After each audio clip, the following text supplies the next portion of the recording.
जो निकला, अब 75 साल हो गए।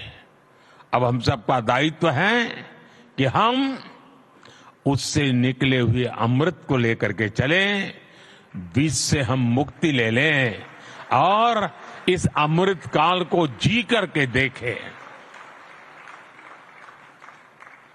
वैश्विक संघर्षों के बीच देश युद्धरत हो रहे हैं। ऐसे में हमारे तीर्थंकरों की शिक्षाएं और भी महत्वपूर्ण हो गई है। उन्होंने मानवता को वाद विवाद से बचाने के लिए अनेकांतवाद और शातवाद जैसे दर्शन दिए हैं।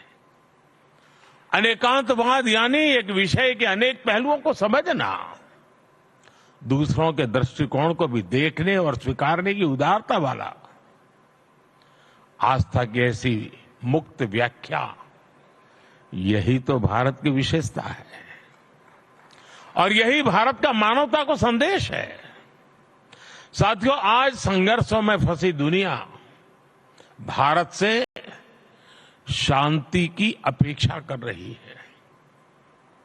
नए भारत के इस नई भूमिका का श्रेय हमारे बढ़ते सामर्थ्य और विदेश नीति को दिया जा रहा है, लेकिन मैं आपको बताना चाहता हूं, इसमें हमारी सांस्कृतिक छवि का बहुत बड़ा योगदान है।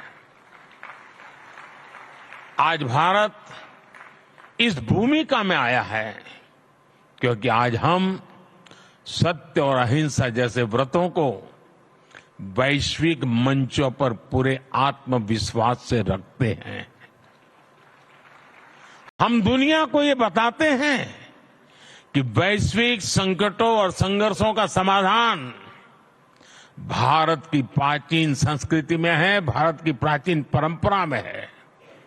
इसलिए आज विरोधों में भी बटे विश्व के लिए भारत विश्व बंधु के रूप में अपनी जगह बना रहा है।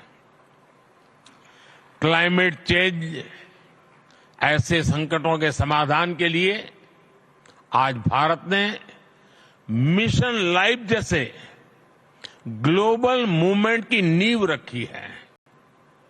आज भारत ने विश्व को one earth, one family, one future का विजन दिया है। क्लीन एनर्जी और सस्टेनेबल डेवलपमेंट के लिए हमने वन वर्ल्ड, वन सन, वन ग्रिड का रोड मैप दिया है।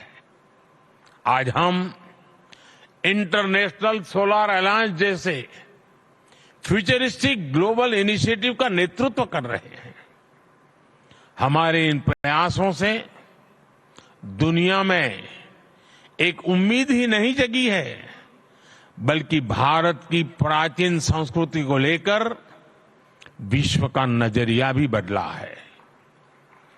साथियों, जैन धर्म का अर्थ ही है जीन का मार्ग, यानी जीतने वाले का मार्ग। हम कभी दूसरे देशों को जीतने के लिए आक्रमण करने नहीं आए। हमने स्वयं में सुधार करके अपनी कमियों पर विजय पाई है। इसलिए मुश्किल से मुश्किल दौर आए, लेकिन हर दौर में कोई न कोई ऋषि, मनीषी हमारे मार्गदर्शन के लिए प्रकट हुआ। बड़ी बड़ी सभ्यताएं नष्ट हो गई, लेकिन भारत ने अपना रास्ता खोज ही लिया। भाई और बहनों, आप सबको याद होगा, केवल 10 साल पहले ही हमारे देश में कैसा माहौल था। चारों तरफ निराशा, हताशा। ये मान लिया गया था कि देश का कुछ नहीं हो सकता। भारत में ये निराशा भारतीय संस्कृति के लिए भी उतनी ही